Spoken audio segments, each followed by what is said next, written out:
Hello, everybody, and welcome to the second episode of FOFF the Press. And today we have a special guest, guys, all the way from Denmark. His name is Peter Holm. Am I pronouncing that correct, Peter? Very impressive. Thanks for having me. Thanks. And in the bottom corner, we have our regulars, Wonga Denga, the Dinganator, aka the Dingosaurus. And then we've got Nick Stothard, the King of the North, a Newcastle fan. And it is actually the first time ever that we have another Newcastle fan on the show. Yes. And that is double the fun, double the misery. Am I right, Peter? Yeah, for sure. How is that possible, man? How come it is that none of us given up by now? It's incredible. It's always tough. It's always tough. Listen, when I find another Newcastle fan, very few and far between. But yeah, you're very welcome, Peter. You can stay a bit longer. Thanks. Right. As we've just briefly talked about, it's one of those things you don't want to give on to your kids. It's better, or just actually have them do a better selection of club to follow, so they won't have as many Sunday miseries as we've had. 100%. Gents, before we kick anything off, we need to do a little bit of an introduction for those South African viewers who aren't too familiar with Tonsser. I'm going to do my best shot at doing the introduction. And Tonsser, at this moment in time, I mentioned on Tuesday, it's quite a grand statement. It's democratizing football. And I say that because it is helping with the transparency of football. And as former aspiring footballers, in the shape of Nick, myself, and Wonga, we know one of the hardest things being in touch with other football clubs is just even getting in touch with football clubs. And if you don't know an agent and you don't know anything or anyone, it's very difficult for you. So that's one thing Tonsser are doing really right. And they're using an app as the vehicle. And the app documents the data, captures the players' footage, real-time stats, creates a bit of a leaderboard. And that way they scout themselves and they recruit the best players and then put them out there and put them in touch with clubs that can provide them the opportunity. Peter, is that a decent summary?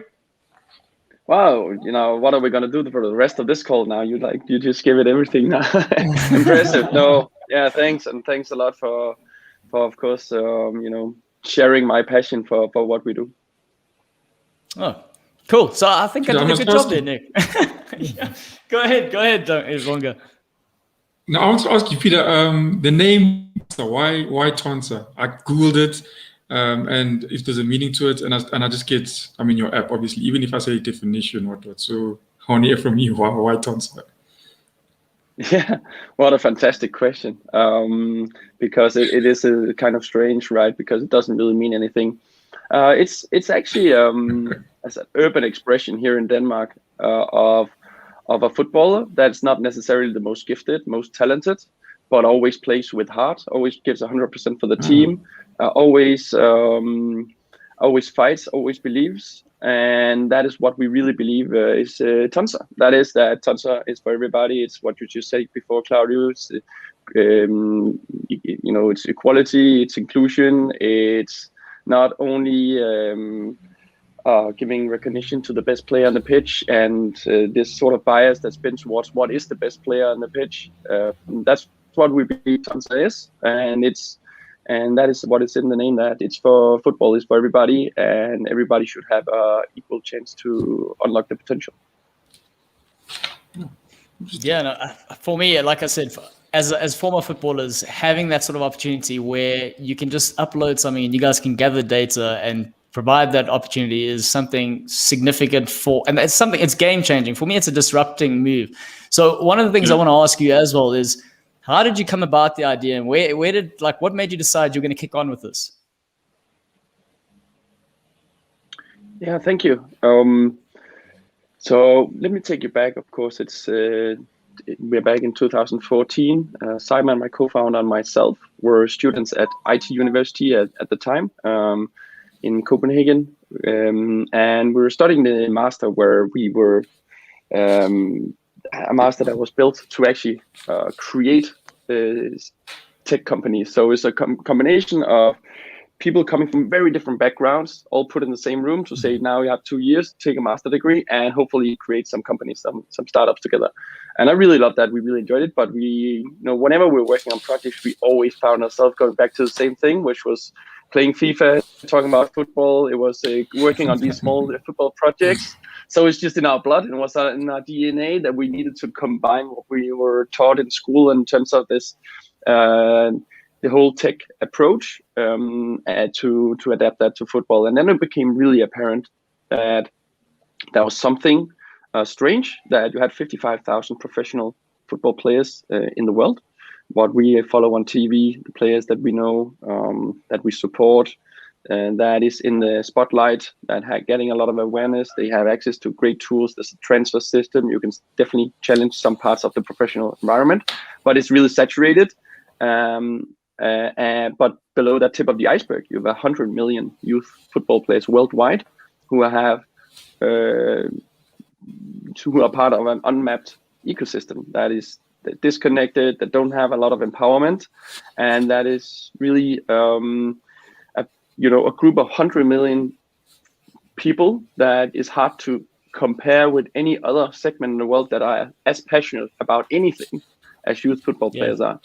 It's really difficult to compare to anything, and we were just puzzled. How come there was no product, no community, no real platform that were connecting all these players with opportunities? Because we knew that, as we also, of course, gained more and more understanding, that it was there was just this big demand, of course, for aspirational players to progress, but actually how the system is structured is leaving so many talents and high potential players to fall through the cracks. And who actually motivates them, who actually stimulates them, who actually helps them, who actually empowers them. We all say we want to do it, but what actually helps them? And that's what we want to create, an infrastructure that helps all these players, no matter if you've fallen outside of the, if you've been a part of an academy and you got released or rejected, or you never had the access to actually be on this professional path. That's really what we're trying to do, and empower all these aspirational players. Yeah, I mean, that's like for us, I think it's a no-brainer from our side, coming from Africa, knowing what limited opportunities are, and from a structural perspective, we don't have the best structure. So as soon as you start competing with those sort of factors, we know that if you can take something like this and throw it into that environment, it'll really, really be a stepping stone for a lot of people. And there's something I forgot to mention, Peter, is we've got Wanga Denga and Nick. They're both coaches in their own right. Currently, Nick is a head coach of the University of Pretoria for the student side, and Wanga is a development coach. So from their perspective, Nick, you wanted to ask him a question with regards to your players. Yeah, like how, if you could maybe explain and summarize how the app actually works. So obviously, I know we aren't, at the moment, we don't have access to it for our players, but how would it actually work? What sort of infrastructure or contribution do you need from the players? I know obviously there's a way of correlating all the players' stats, obviously creating a profile, but obviously there must be something more behind it with regards to setting up a profile. So if you could better explain how it happens with your current clientele and current users on your platform. Yes, please. It's a very important point to really understand how the journey looks for a player. So let me take you through that. The first and important thing, let me give you the example of Denmark, where I am right now. Here in Denmark, we have an integration with the Danish Football Federation. So that means that when you download the app here in Denmark, the first thing you get asked to do is select the club that you play for. And it's only those clubs that is registered under the National Federation here in Denmark that you can find. And then when you choose your club, let's just say FC Copenhagen, then the app shows you those teams that are in the youth age groups that is registered, not fake teams or anything that I can create. It's only those teams that are actually registered within the club. Then I choose under 15 second team. And if I do that, then the app loads your football live. The schedule from this season that you're part of, the league table, the upcoming matches, the results of the matches that have been played, those that you're about to play, the leaderboards.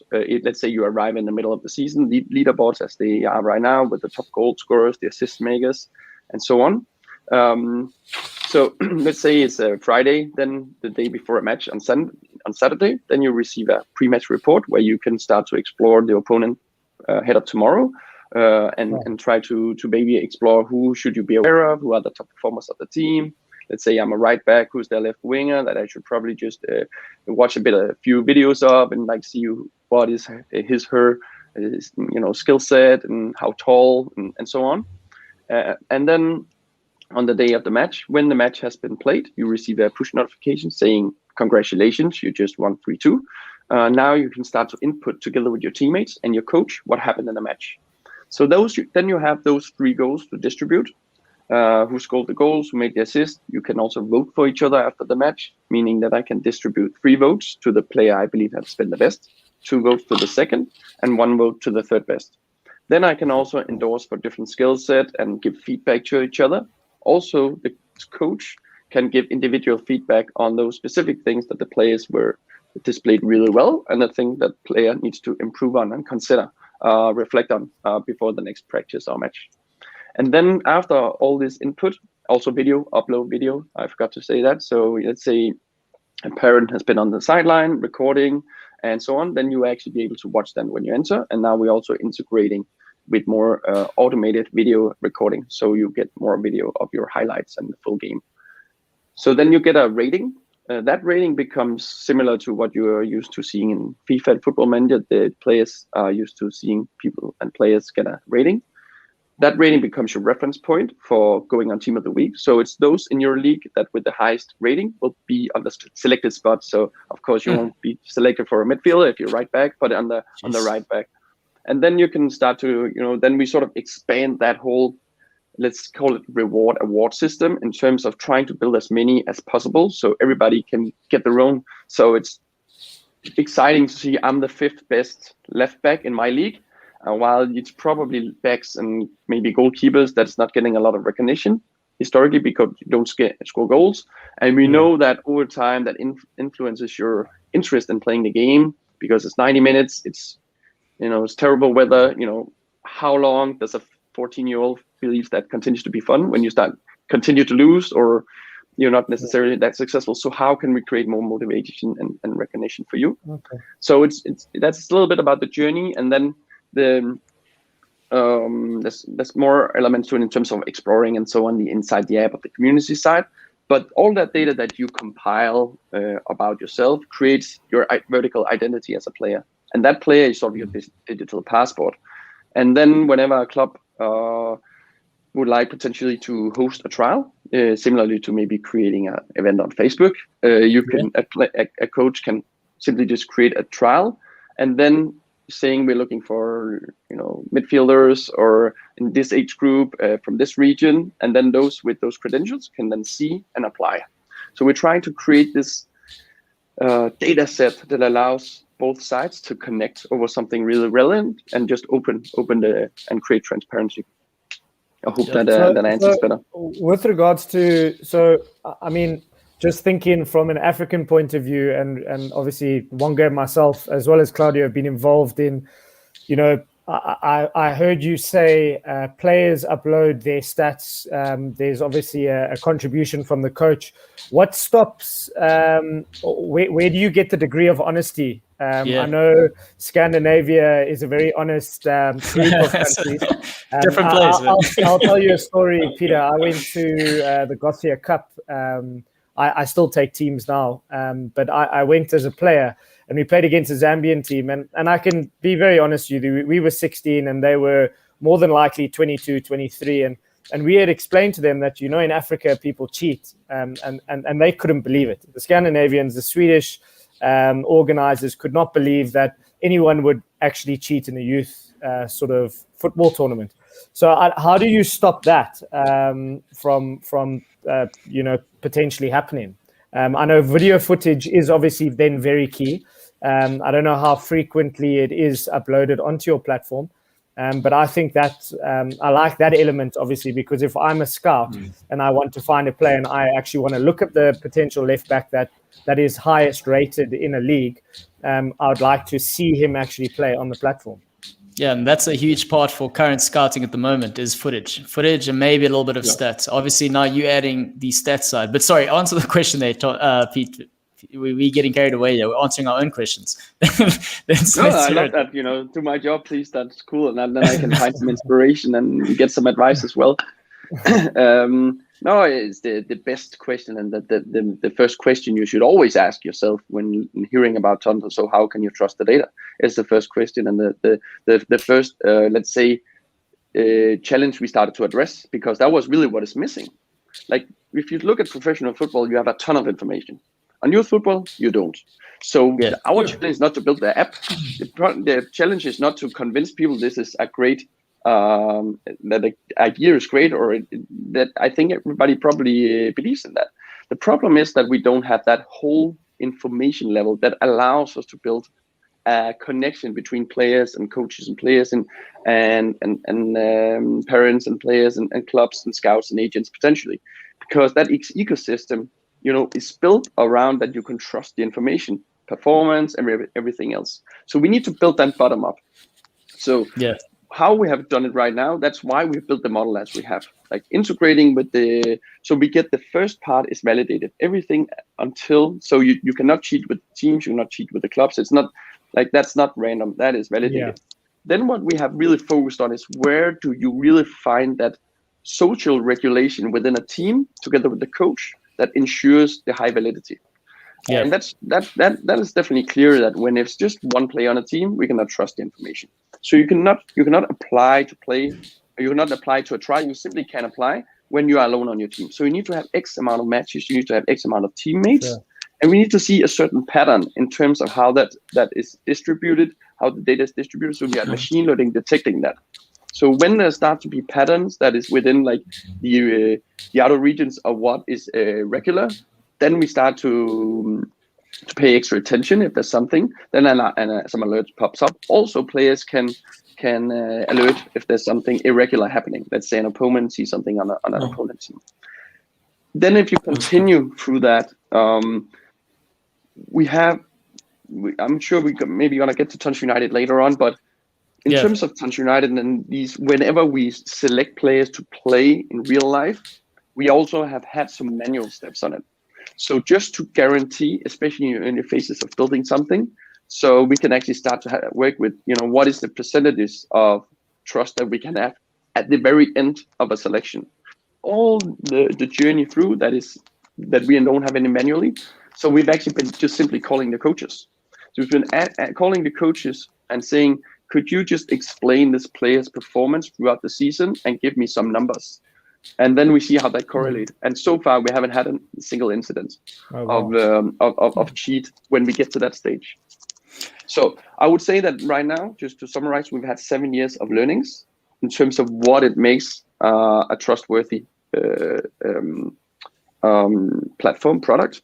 But what I can say in terms of like those countries that we're in right now you said some culture, but there's also just the status of the infrastructure in a specific country. So there's definitely some African countries that don't have the same structure as we have in Denmark.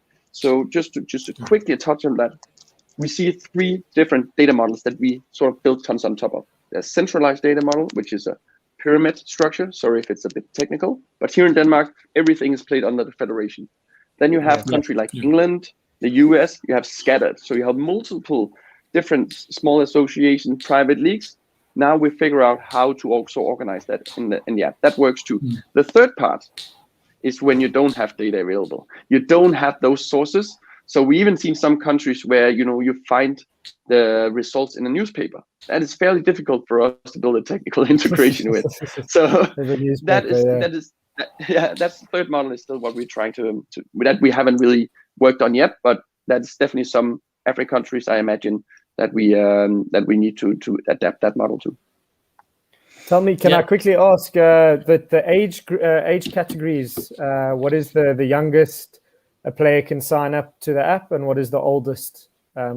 Because here in Africa, South Africa specifically, players are getting signed at a very late age, and I think Claudia, you can attest to that. I mean, the average age of a player becoming a professional is between 24 and 26, which is unheard of. Yeah, I mean, Peter, in South Africa and Africa, a 22-year-old is still considered a youth product. Whereas in Europe, we know if you're not making it, knocking on the door by the age of 17, 18, it's going to be difficult for you. So yeah, Nick, you can keep asking that. Yeah, so I don't know what is your what are your sort of parameters in that sense? So there is no upper level. So when we say about it, we focus on 13 to 19, but there is no limit. It's just because of like just what you just said, clarity. It's just more what we've been used to in those 10 countries where we live. There is no. You can use senior players as well. So we actually also have senior leagues in the app as well. 13 is the youngest, and so it's under 13, and that's just actually to correlate with all other, let's say the terms and regulations that we see. So how we actually don't go below 13. We see a lot of demand for also players below 13, but we haven't sort of addressed that yet. Sure. But it's something we would like to, but we are really careful with that because we're talking about really young kids. Yeah. But I think but like talking just that you mentioned that now, I guess then it's also, I mean, Tonsser could be, I mean, the way you guys design it, I mean, in terms of it having now the team of the, it does work also on a social aspect, if I'm not mistaken.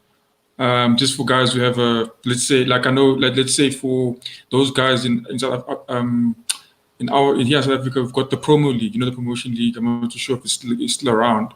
But that's just to give hold on, Wonga, just to give some clarity. Yeah. So the promotion league is a league just below. It's an amateur league just below the 3rd division of South African football. So it's an amateur league for guys that are still aspiring, knocking in the door. Yeah, Wonga. Yeah. But then I know some guys are just playing there just for the fun of it, and I know the way it's structured, let's say, it could actually be run on an app like Tonsser. That could, I mean, people could be still playing around and saying, hey, look, I may play of the week. Bragging rights. Without really having, bragging rights, without really having that aspiration of becoming a footballer. It still creates a lot of interest. I mean, you're still playing the game. Yeah. That's actually quite a nice thing. I see that. Sorry, Peter, just based on, so is your data solely driven from matches played? Do you take training into account at all? Is there any contribution from players from training sessions and or coaches? Not yet. It's something that we are working on and constantly is looking at, so how we can actually build a useful utility that allows players to actually be motivated by using such a product. And so far, we haven't really decided on what exactly that should be, because it's not necessarily clear what should be most exciting on a player side. We do see the potential, but so far we've kept it to matches. And then, sorry, Peter, one more question as well for me. Yeah, please. Okay, not actually the last one, but the player profile, does it also now, I know, so you got the whole team and it shows the guy playing, but is the player also now himself able to expand on his profile, like put his videos, maybe put things that he's done, maybe the best goal he scored? Is the player able to do something like that to some extent? Yeah, in that way it works exactly like an Instagram or LinkedIn. You are yourself. You're just in Tonsser, you're just part of the team, but you use it as your own profile, and then you're part of the team. And if you're selected for the team, then you're part of that sort of funnel. If you're injured, then you're not. Then you can contribute in a different way. And if you're off season, then there's another functionality of the app. So what we're trying to build is the ultimate player utility. And that is also for you to build your own profile and digital passport, as I mentioned earlier. Yeah. So one thing I want to touch on, and obviously you guys have launched it last week, Tonsser United, a global football club.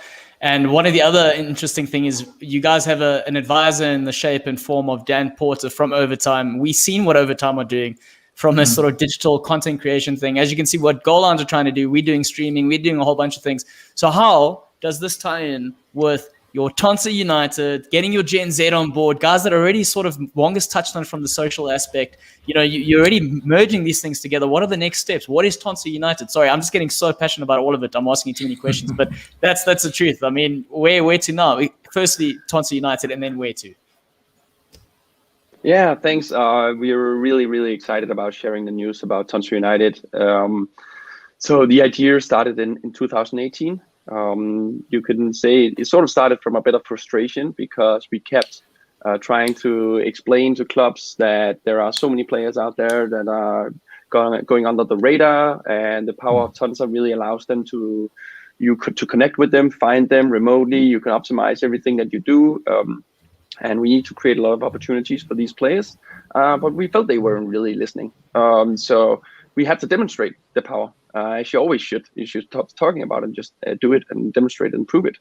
So in 2018, we created the first teams, Tonsser United teams, and what it really is it's an opportunity in the app where players can apply to play for Tonsser United, similar to if it's just a trial. Then you apply to play for Tonsser United, and the only credential you have to have, so the only is that you cannot be under contract. You cannot be part of an academy. So it's for all those players that are outside the system. And then based on the performances on the app, we select a team that have never met each other before. And then we play these teams of unsigned players against some of the best teams in the world. And in 2018 and 2019, Tonsser United teams in new teams each time and across different age groups. So it's a parallel team to your existing club that they have played against PSG, Juventus, Fulham. They have played in France, Denmark, and England. And it's been quite an amazing experience so far, and that's why we're really excited to announce it as a club. The team, just to name some of the results, Tonsser United in Vanxi Cup in 2019 played 1-1 against PSG. They lost narrowly 1-0 to Juventus. These are the best teams. They Madavis Cup, another team of players from South France, made it all the way to the final. They beat Fulham on penalties in the semi-final. They then lost 3-2 in the final to Lyon, who is by many regarded as probably the best academy in Europe, or at least in the top 3. So they almost played, and they actually in the group stage, they actually played 0-0 against Lyon, and then they met against in the final. In Denmark, a team of unsigned players played in a Danish tournament, had a goal score of 23-5, and didn't lose a single match, won every single match. In England, we played in some one-off matches. One of the players had just recently been released from Arsenal Academy. 6 months later, after playing for Tonsser United, he was signed by Brentford and debuted in the FA Cup. So what we really have seen with Tonsser United is thanks. And what we have seen with Tonsser United is just it's an alternative path. That's what it really is. An alternative path to players that have been released, had injuries, lost motivation, never had access to the opportunities to both gain an experience that is like game-changing for you. It's an amazing experience to be part of. And then also life-changing it can be in terms of the more aspirational side. And in 2019, 68% of the players playing for Tonsser United have since been on a trial and or been signed by clubs like Monaco, Verona, Brentford, as I mentioned before. Just to show a little bit about the demand and why we're now creating it, the next step, and as a club, is we had more than 500,000 players apply in 2019 to play for Tonsser United. But we were only able to supply 700 opportunities. So we're just seeing this huge demand, and it just tells a little bit the story. Yeah, sorry. No problem. And I'm curious so we're taking these players. One of the criteria is you're an unsigned player. You've got these success stories that you've mentioned. How does it then work with players once there's a club that's interested in them? You've mentioned Monaco, Brentford. How does Tonsser assist in that process? Because, traditionally you've got an agent that will handle it contractually. Maybe not. They would advise the parents on what to do. What is the responsibility from Tonsser's side? And do you guys take a percentage when facilitating this deal or this process? Yeah, thanks. So far we have been there to provide the opportunity, the exposure, and then we do nothing else other than stay really good friends with the players, try to help them. But we have had no part of their, if they sign a contract, if they sign an agent, that's not, we try to help them in the best way possible. However, that is also why we're creating a sort of club right now, because we have received so many questions and requests from parents and players to help. How can they not only be part of Tonsser United, but how can Tonsser United also help them afterwards? It's a really complex and non-transparent world to be part of. When you're getting approached by an agent, how in the world should a parent know what is a good deal, a bad deal, if this person is a good person or bad person? How is that possible to know? So what we're trying to do now with creating Tonsser United, as we call that 21st century club, so a club without facilities, without staff, without all of that, but opportunities and but it's strong in community, man. It's so strong in community. Sorry, I find it so bizarre. It's so incredible for that fact. I know I'm jumping in here, but it's exactly, you don't have any of these things. But what you do is you have strength in numbers and strength in guys that don't know each other from above soap, but can pick up their app and then all of a sudden communicate with each other. Yeah, sorry, go continue, Peter. Sorry.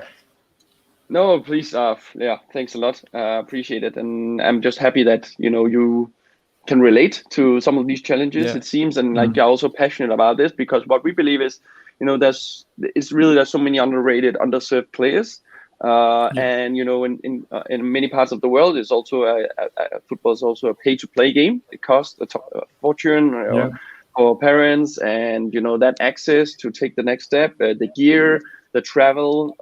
There's so many obstacles. So how can we actually try to limit that whole playing field? Sort of level that playing field.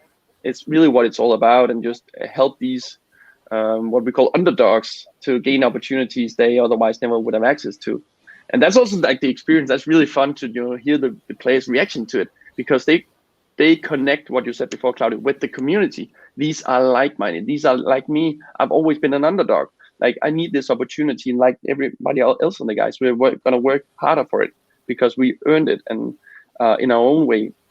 And that's why some of them call it the national team of underdogs, and I just love that expression. For me, I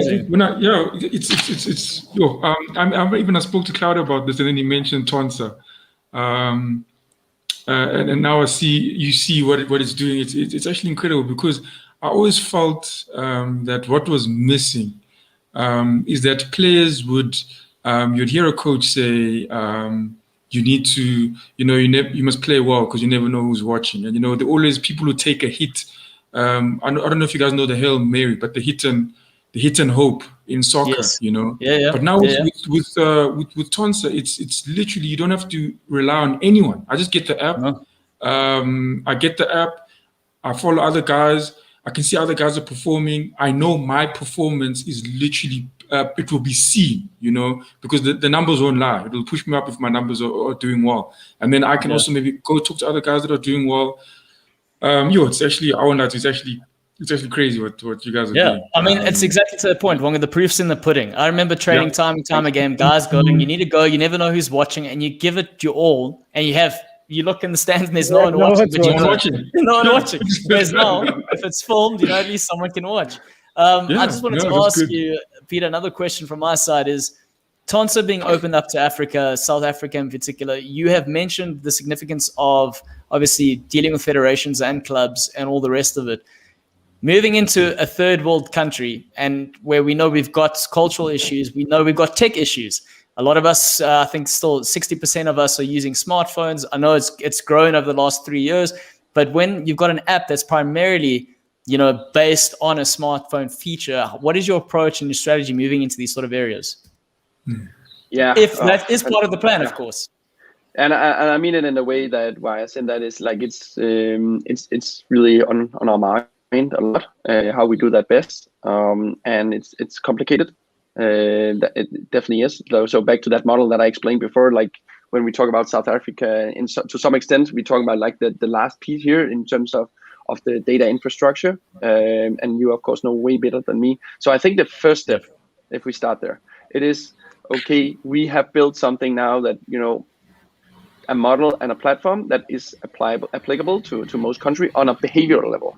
Okay, so it's a technical level that we need to solve, which is great, at least. So that is something where we believe that we need to work also, hopefully, with the federations as you mentioned before. We are working with the Danish Federation right now, but actually we are not. Our door and phone is always open for doing collaboration with federations. So we hope it's something that we will get more of, that we actually get federations to come to us to help. But yeah, I think that is I think the shortest answer that I can give, that we need to understand what exactly is the status in the market, and how exactly, I don't know, how is it in Cape Town, town compared to Jayberg and other places. Yeah. I personally don't know. So we would need to know all of that before we can say this is the solution. So I know it's a little bit vague, but I would just say that our passion is to, everything in the DNA of Tonsser is, of course, to come and help and solve some of these challenges. That's clear. That was, Peter, that was a great product sort of development answer. Do the research, understand the problem, and then find the solution, and then find the right approach. What I wanted to ask you was, you mentioned the federations and needing assistance from them. In this sort of scenario, if you had to come knocking on doors, has there been a resistance from federations in terms of them trying to help you? I don't. Because it's quite. I don't want to hide that. A lot of, yeah. Sorry. No need to hide that for sure. No, that's definitely been a resistance. We have, without like generalizing, it's definitely not like the general experience. But yes, we've had some resistance. Football can be a hostile industry because there's a lot of protectiveness. People can be quite protective, especially on the political side and also on the federation side. In terms of we want to do everything on our own, we want to do this, and there's a little bit fear of like what is new. So I'm not saying this to point fingers or anything. This is just probably a little bit on the DNA of football, of how it's structured. So I think we need to be open-minded in terms of helping the bigger federations of working together. But I still think there's some way to go. Cool. Gents, I know Peter needs to wrap up soon, but I just wanted to say, firstly, we're going to end off with something funny, but I don't know if you've got time for this question. Someone's asked it and saying, what are your deepest and darkest moments, and what advice would you have for new entrants in the space? Because, I mean, let's be honest, the startup right now, position where guys are looking at you going, entrepreneur, this is a sexy sort of position, but there's a lot of hard work and graft. So what were these sort of moments that you've experienced, the toughest moment? Oh, how long do you have for the darkest? I think it's probably in the answer of when it's not been built before. Then it's not because, and you see there's a demand. Then you should probably say, okay, it's because it's extremely complicated. And building Tonsser is extremely complicated. Now I'm getting a piece of cake here. Thanks. Hey, celebrations! He's getting a cake. That was sent from us. We spoke to your in-laws, and they've done something. Yeah. Thank you very much. That's it. I'm in my in-laws' home office here with the fax machine and everything. So beautiful. Now, so I got some black coffee and cakes, so it could be better. And I think it's just when it hasn't been done before, that says a lot about like how complicated it is. And I would say, we just going through COVID, like that was just so tough and so difficult. And for everybody in football, for us, an average 2 months out of the past 12 months have been actively playing football and youth football across the countries that we live in.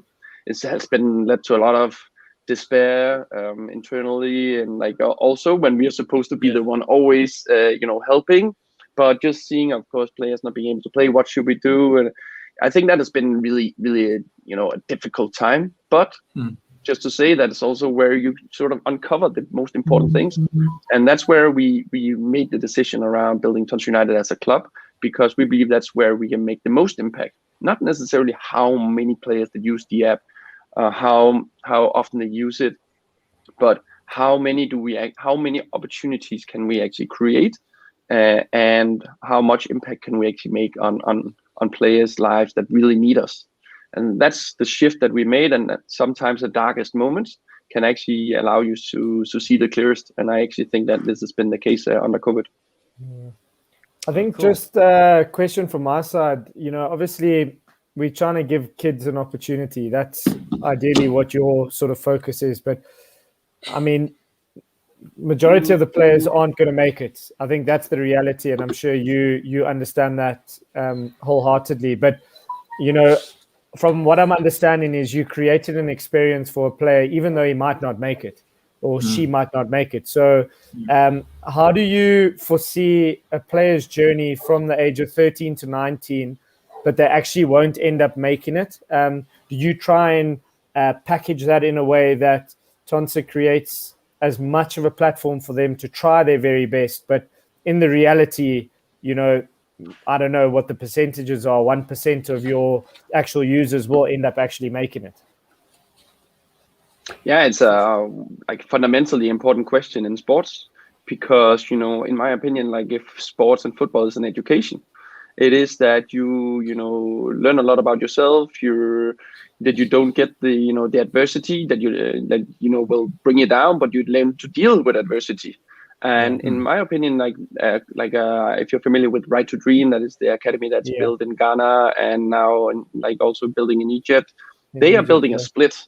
If you don't make it the aspirational way, you will get educational opportunities. And I think it's really important that like Tonsser is not about everybody going pro. It's about you not feeling that you don't have the tools that you need to unlock your dreams. And we're trying to, you know, to build better conditions for that. But I think a lot of it is also just having, you know, creating motivation, increasing participation in sports, making more fun to play. And then, you know, who knows? I think too many in football believe it's a good thing that we scout at 6, 7 years, 8, 9 age, which is, you know, not a lot of people at clubs believe it's a good idea, some clubs. But you know, create this tunnel vision. So, you know, if a 6-year-old, 7-year-olds are almost in this, you know, professional incubation since they're 6, 7, you know, when they are 7 or 18, 19, they lose interest. I think so, especially in the next gen, they can stay in that focus for that long. So I think we need to you know, open up and like be much more generic in terms of how we develop athletes, and then build better conditions for them. Then it's not to, you know, to have everybody go pro, but, you know, see football as a great experience and something that helps you develop as a person. Yeah, 100%. Peter, just about the age sort of thing, you guys speak about the relative age effect. And the first time I heard this theory was in Malcolm Gladwell's Outliers. And then I started thinking back about all the players that I've played pro with, and most of them I'm still, or not pro with, the guys that are playing pro, sorry. And those guys are all in the same birthday range, like between January to March. And Mossa is one of them. He's January, I'm February, and a couple of other guys. So in terms of addressing that sort of issue from a Tonsser perspective, I know that's something you guys are trying to pretty much eradicate. So how are you going about doing that? Yeah, it's an important part of important challenge that is not new, but in football and in sports that you know, physical superiority is often selected over other parts of a player's abilities in the younger years, because you simply win games with bigger players often. So, you know, they get more minutes on the playing field. So what we're trying to do with Tonsser United is, of course, you know, not look at that at all, but anybody can apply to play for Tonsser United, and we're not gonna prefer a player born in February or one in December. But you have, although they are better in February, I'm just saying. I'm just going to put that out there. But we have seen that problem, and maybe you saw that analysis that we recently published, where, like, according to our numbers on the app, which is over the last 6-7 years, that players playing on the highest level across the 10 countries that we're in, twice as many of those are born in January compared to December. So it is and it is a waterfall. It simply just drops down every month down to the last month. And in my opinion, Claudio, is because there's no alternative. So academies, they probably choose that. They often prioritize that. And well, I'm not here to judge anything. I'm just saying, okay, if that's the case, how can we then also make a parallel opportunities that just, you know, equals that out? Because you also see that adversity, if you don't play, if you overcome that, it often is a reward in the long run, because you build up a stronger mentality. Yeah. Sorry, I also have to leave. I'm really sorry. No problem. I was like, no problem. 4 minutes late. Thank you so much. Thank you so much. Yeah, we apologize for going over time there. I just want to say Jack Nicklaus, Peter, have you heard of him? Jack Nicklaus. Yep. Jake Nicklaus. Yeah, the golfer. Yeah, the golfer. No. There's a player using an app called Jake Nicklaus, and he was the one. Okay. He was the one who did a sort of thing where, you know, Steven Gerrard goes in the tunnel and he gives the Chelsea to the hand. Yes. So that player, just so you know, he's using your app. Anyway, thank you so much for your time, gentlemen. Final thoughts. You can say your goodbyes. We appreciate it. Thanks a lot, Peter. All the best, and we'll be following you, and hopefully you'll be in South Africa soon. Yeah, very soon. Yeah, I appreciate it. Thanks for having us. And I just want to mention one thing here, that as part of launching the club, we are also creating a crowdfunding campaign. So if there's anybody out there who would like to co-create Tonsser United with us, want to have a co-ownership, and also help bring us to South Africa or other countries, this is the opportunity. With as little as €15, you can actually become a shareholder, and that's like the reason why we're doing is to create inclusion, but also actually so we get ambassadors that can help us launch in their home countries. So really, drop into Crowdcube and find the Tonsser crowdfunding campaign and join in if you're interested. 100%. Yeah, and you guys can drop us messages as well. We'll be happy to point you in the right direction. So yeah, thank you very much, Peter. Appreciate Have it. a fantastic day. Thank you. Cheers, man. See you guys. Enjoy the cake. Bye. Enjoy the cake. Yeah, thanks. Thanks for having me. Cool. Cheers. Cheers. Yeah, gents, to wrap up, final thoughts about the app and what it can do. I thought it was incredible, man. I think I'm just thinking from a South African perspective. Generally when we speak about South African football, the sort of, it's always sort of negative. I'm thinking, will our federation, SAFA has its own issues to deal with. They would look at a Tonsser and probably say no. But I feel like we should flip it on its head and see how we could possibly get this involved. Maybe identifying certain LFAs where in actual fact, all LFAs are run independently under the mother body of SAFA, and SAFA don't really know what's going on. So I don't think we should think negatively in this sense. I mean, I'm thinking of the GDL, the Gauteng Development League, where there's 16 teams. You could maybe start there, where boys haven't really made it yet, and you start with them all downloading the app. They've all got smartphones, and you gather the data and you see how it goes. But it is very exciting to see how it's worked already. And it's only been 7 years. It's incredible to see how far they've come in 7 years. But it would be a great sort of innovative change if we could get it involved in our South African game, especially in our youth structures. Yeah, definitely. Wonga? Yeah, no, look, I think Nick says the point, and I think especially when you said about the negativity in football. I mean, I remember when I first got to Tux, I mean, many of the conversations I had with the people that were like obviously a year or two left there, they were very negative, telling you'd hear things about how they didn't make it and how this guy was playing. The guy they used to play with was also there. There always people who didn't make it somehow feel that they never had. In fact, they weren't given the best opportunity. And I think something with Tonsser, I think someone like what Nick was asking, people don't make it. I think one of the things people can't say is that they didn't have the opportunity, not with this app. If you got it around, if you put in the work and you put it on there, someone will see, and that's the nice thing. And you can literally show it to anyone. You don't limit yourself to 10 clubs in your country. You can show it to anyone around the world, getting a scholarship and all that. So I think yes, it's interesting to hear something like this. It's the things you could do just as a soccer player. Yeah, but we can get involved, Claudia. The crowdfunding option is there. So let's see, Goal Launch TV. Maybe we, but we must be careful. We mustn't give ideas to you. We spoke to Prince. He gave that whole idea there, that scouting network to SAFA, and then they took the proposal and just sat there. We need to be a little bit more strategic. I'm glad you realized that. I'm glad you realized that on the live stream. Well done, Nick. Anyway, gentlemen, just to wrap off and round off, I'm going to answer this question from Matthew Waits. He's saying, is it too late for me to make it pro? I don't think so. I keep having this conversation with Christy. I have a run out and indoor and I go, I've still got it. My legs are still good. By the way, I reckon if I have to do like a scientific check, my actual body age is like 22. So I think I'm good. I think I'm good. Vitality points, boy. Vitality points. I got African football age on my side. Right, guys. Tonsser, I think it's a great tool to watch. I've been following and tracking it for 2.5 years. So if you do not know it yet, check them out. They've got some awesome cases that have come through the app. Guys like Holland, Fofana, to name a few. And yeah, it's there for you to read up. Also, how one of their first actual success stories was a player who came from a wealthy background. He wanted to play football, but the family didn't really appreciate football, and from my understanding. And so he went down the modeling route because he's quite a pretty boy. And eventually, Tonsser had launched, and he decided to give Tonsser a go. And he was the first player to sign a professional contract in the Super League in Denmark, and that was their success story.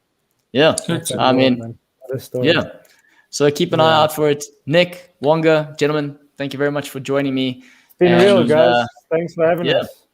Also, in case you guys missed it, Peter was is. I don't know. He says was because he's not going to train his son, but he's a Newcastle fan. So it's the first time ever Goal Lounge TV has had not one, but two Newcastle fans on the show.